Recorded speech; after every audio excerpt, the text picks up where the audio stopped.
Escola Bíblica, lição 7. A Bíblia transforma as pessoas. Nosso texto áureo, porque a palavra de Deus é viva e eficaz, e mais penetrante do que qualquer espada de dois gumes, e penetra até a divisão da alma e do espírito, e das juntas e medulas, e é apta para discernir os pensamentos e intenções do coração. Hebreus 4:12. A verdade prática. A palavra de Deus é viva, anula os conselhos das trevas e nos torna humildes diante de Deus. O texto é de Hebreus 4, 11 até o 13 e Coríntios 10, do 4 ao 6. Hebreus. Procuremos, pois, entrar naquele repouso para que ninguém caia no mesmo exemplo de desobediência, porque a palavra de Deus é viva e eficaz e mais penetrante do que qualquer espada alguma de dois gumes, e penetra até a divisão da alma e do espírito e das juntas e medulas, e é apta para discernir os pensamentos e intenções do coração. E não há criatura alguma encoberta diante dele, antes todas as coisas estão nuas e patentes aos olhos daquele com que temos de tratar. 2 Coríntios 10. Porque as armas da nossa milícia não são carnais, mas sim poderosas em Deus, para a destruição das fortalezas, destruindo os conselhos e toda a altivez que se levanta contra o conhecimento de Deus, e levando cativo todo o entendimento à obediência de Cristo, e estando prontos para vingar toda a desobediência quando for cumprida a vossa obediência. Nessa lição veremos que a palavra de Deus é viva e ela anula os conselhos do mundo e nos torna humildes, ou seja, a Bíblia transforma a vida da pessoa inteira. Só a palavra de Deus pode transformar a vida de um pecador dominado pelos vícios mais profundos da alma.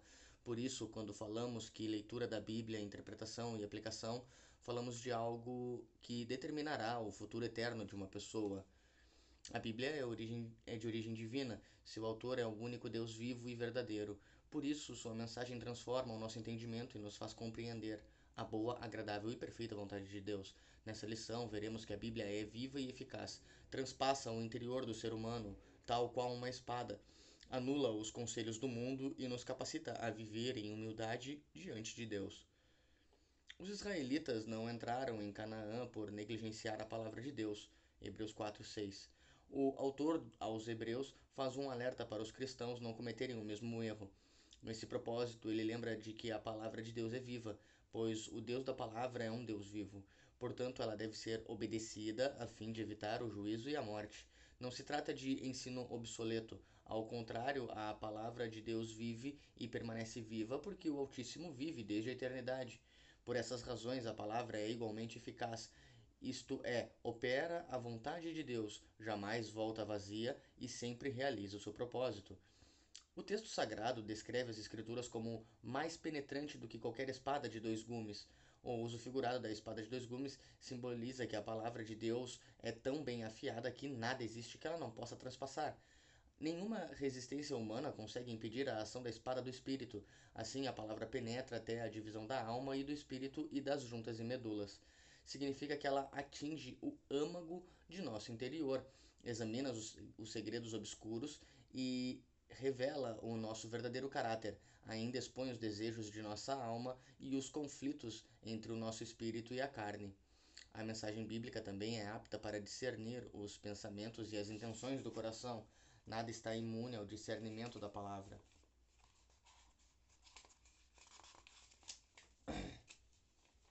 Da palavra de Deus.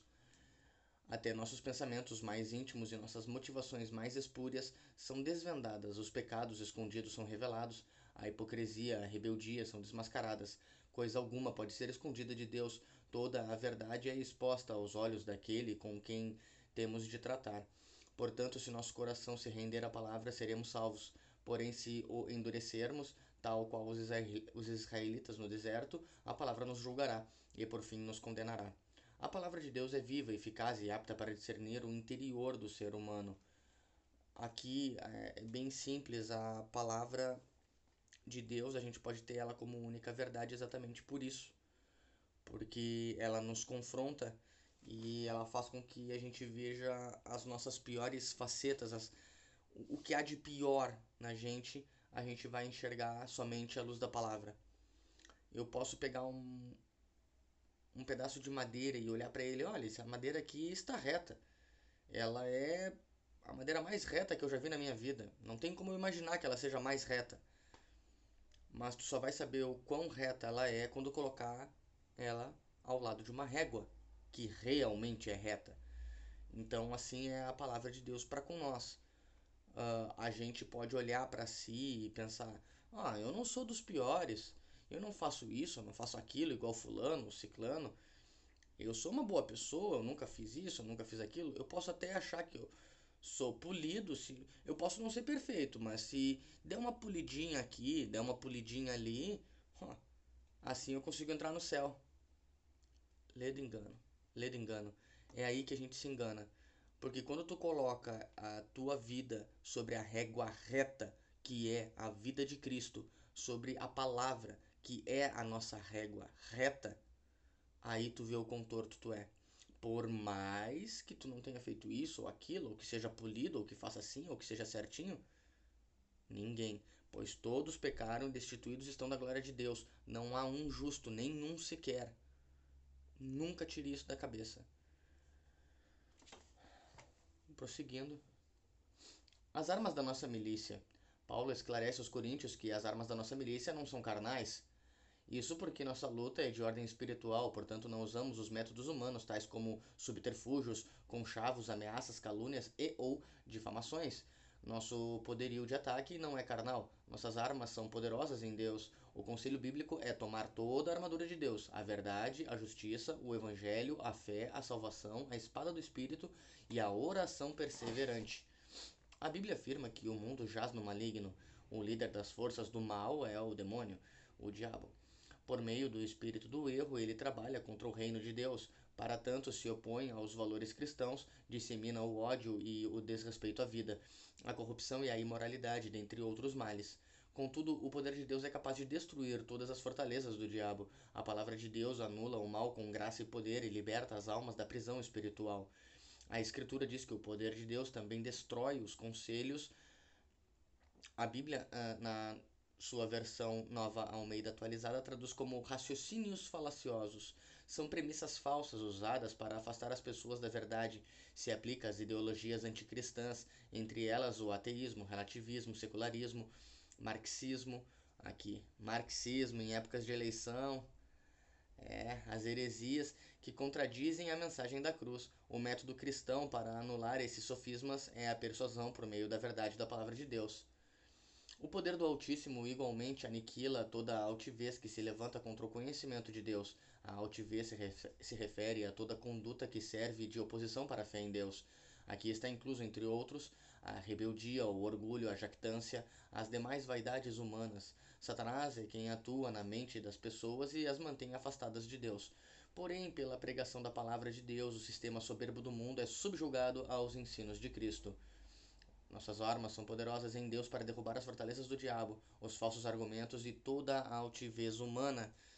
Aqui, com ênfase, eu vou dar no marxismo, foi época de eleição agora, estamos em eleição. Aí muita gente fala sobre idolatrar políticos e idolatrar pessoas, mas não é sobre isso que se trata querer um político de direita.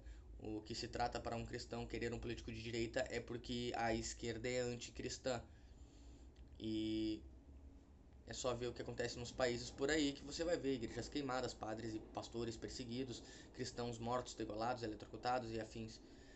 Todos são regimes de esquerda e a barata votar no chinelo. Deus aborrece a soberba. A Escritura declara que Deus resiste aos soberbos, dá, porém, graça aos humildes. Isso indica que Deus abomina os arrogantes que confiam na sabedoria mundana e rejeitam os preceitos divinos. Por isso, Tiago exorta: sujeitai-vos, pois, a Deus, e ainda humilhai-vos perante o Senhor. As expressões sujeitar-se e humilhar-se querem dizer obedecer o Todo-Poderoso. Quando nos achegamos a Deus, ele se achega a nós. Ele nos liberta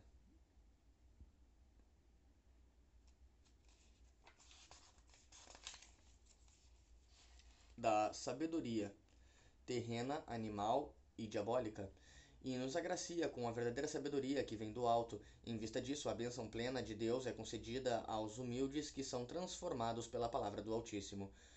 A Bíblia registra que Cristo não teve por usurpação ser igual a Deus, mas aniquilou-se a si mesmo, tomando a forma de servo. Ele deixou sua glória, humilhou-se para submeter-se à vontade do Pai e foi obediente até a morte, e a morte de cruz. Cristo novamente agiu com humildade ao lavar os pés dos apóstolos. Na ocasião, ele disse que devemos aplicar esse mesmo princípio em nosso viver. Esse é o padrão de conduta para os cristãos. Desse modo, quem é verdadeiramente sábio obedece à palavra e imita os passos de Jesus. Cristo ensinou que para entrar no reino dos céus a pessoa tem de se portar com humildade. Assim, somente a genuína conversão é capaz de modificar a nossa forma pecaminosa de viver. Nessa direção, Paulo faz um apelo para que os salvos andem como é digno da vocação com quem foste chamado, e enfatiza a necessidade da prática da humildade. Ser humilde significa comportar-se com modéstia e reconhecer as próprias fraquezas. Todavia, ninguém recebe virtude alguma se não for transformado pelo Espírito Santo, ou seja, quer dizer que se uma pessoa que não foi purificada pela palavra de Deus não pode ser verdadeiramente humilde. Deus resiste aos soberbos e concede a verdadeira sabedoria aos humildes que são transformados pela sua palavra. A nossa conclusão é que o Altíssimo não tolera a soberba humana, nem a rejeição à revelação divina. Os israelitas que se rebelaram contra ela sucumbiram no deserto. A palavra de Deus examina os segredos humanos e desfaz todos os conselhos mundanos. Os humildes que se sujeitam a Deus e à sua palavra são transformados e agraciados com a plenitude das bênçãos divinas. Essas plenitudes são todas de cunho espiritual, né, de defesa espiritual, proteção, para poder lutar com as armas de Deus contra o nosso inimigo. Não necessariamente essas bênçãos, como a teologia da prosperidade nos diz, são valores financeiros, dinheiro e demais coisas dessa forma. Até porque podemos perceber que os apóstolos não viveram assim, né? Em riquezas, comprando carruagens com ouro e muita coisa. Então, aqui também já derruba a teologia da prosperidade, né? As bênçãos são espirituais e a vida de. Eu vou fazer uma pergunta para qualquer cristão. Se tu tem Jesus Cristo na tua vida, tu precisa de mais o quê? De mais o que tu precisa? De roupa? De dinheiro? De carro? De joia? De que mais tu precisa? Tu não precisa de mais nada. Se tu fica se a tua resposta for qualquer coisa que não seja mais nada além de Cristo, examine-se a si mesmo, volte para a palavra. A gente não precisa de mais nada. Ainda que passemos fome, ainda que passemos sufoco, ainda que passemos frio, se temos Cristo, não precisamos de mais nada. Nada além disso. Nada o mundo tem a oferecer para nós. A gente tendo Cristo, não precisa de mais nada. Acho que essa é a melhor lição. Quem gostou, dá um curtir. Muito obrigado.